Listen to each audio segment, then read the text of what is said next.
लोकसभा चुनाव 2024 के लिए पहले चरण का मतदान हो चुका है। राजनीतिक पार्टियां अब अगले यानी कि दूसरे चरण के लिए प्रचार अभियान में जुट गई हैं। लेकिन इस चुनाव में उत्तर प्रदेश के 5 दिग्गज और बाहुबली नेता अपने मताधिकार का इस्तेमाल नहीं कर पाएंगे। जो नेता इस चुनाव में अपने मताधिकार का इस्तेमाल नहीं कर पाएंगे उनमें पूर्व सांसद धनंजय सिंह, इरफान सोलंकी, अब्दुल्ला आजम, आजम खान और अब्बास अंसारी शामिल हैं। इसके साथ ही दिल्ली के मुख्यमंत्री अरविंद केजरीवाल भी वोट नहीं डाल पाएंगे। इसकी वजह इन सभी नेताओं का जेल में होना है। अब सवाल ये उठता है कि जेल में रहकर नेता चुनाव तो लड़ सकते हैं, फिर मतदान क्यों नहीं कर सकते।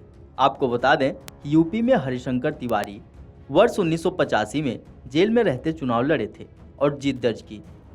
ना सिर्फ हरिशंकर तिवारी बल्कि वीरेंद्र शाही, राजा भैया, अखिलेश सिंह, मुख्तार अंसारी और आजम खान ने जेल में रहते चुनाव लड़ा और जीत दर्ज की। इन नेताओं ने भले ही जेल में रहते चुनाव लड़ लिया हो, लेकिन देश की 1330 और यूपी की 77 जेलों में बंद 5 लाख से अधिक कैदियों को भी वोट करने का अधिकार नहीं है। भले ही इन कैदियों का नाम मतदाता सूची में हो, लेकिन वो अपने मत का प्रयोग नहीं कर पाएंगे। चुनाव आयोग सभी से मतदान करने की अपील कर रहा है, लेकिन इस बार 5.5 लाख लोग वोट नहीं कर पाएंगे क्योंकि वे सभी लोग देश की अलग अलग जेलों में बंद हैं। आपको बता दें कि जन प्रतिनिधित्व कानून 1951 की धारा 62(5) के अनुसार न्यायिक आदेश से जेल में बंद या पुलिस अभिरक्षा में होने वाले व्यक्ति को वोट देने का अधिकार नहीं है, चाहे उसे कोर्ट द्वारा सजा सुना दी गई हो या फिर वो जेल में रहकर अपने केस पर कोर्ट के फैसले का इंतजार कर रहा हो।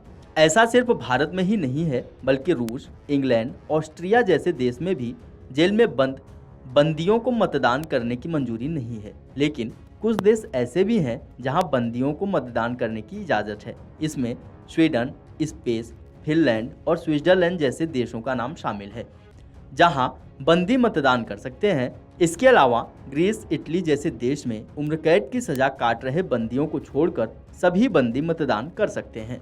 भारत में भी बंदी वोट कर सकें, इसके लिए सुप्रीम कोर्ट में एक PIL भी दाखिल हुई थी, जिसको लेकर कोर्ट ने चुनाव आयोग से इसको लेकर जवाब मांगा था, लेकिन इसमें अभी कोई फैसला नहीं लिया जा सका है।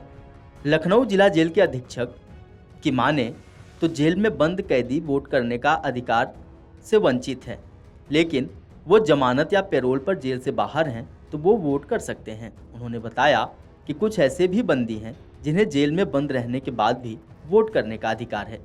लखनऊ जेल अधीक्षक ने बताया कि वो कैदी जो राष्ट्रीय सुरक्षा कानून यानी कि NSA और शांति भंग की धाराओं में बंद हैं और उन पर इन धाराओं के साथ कोई अन्य आपराधिक केस दर्ज नहीं है, तो उन्हें वोट करने की व्यवस्था है। हर जेल से जिला निर्वाचन आयोग ऐसे कैदियों की जानकारी मांगता है, फिर उन्हें बैलेट पेपर से वोट करने का अधिकार दिया जाता है। वीडियो डेस्क अमरउजाला.com। अगर आप ये वीडियो YouTube पर देख रहे हैं तो हमारे चैनल को सब्सक्राइब करें और बेल आइकन को दबाना ना भूलें। अगर आप Facebook पर ये वीडियो देख रहे हैं तो हमारे पेज को लाइक करें।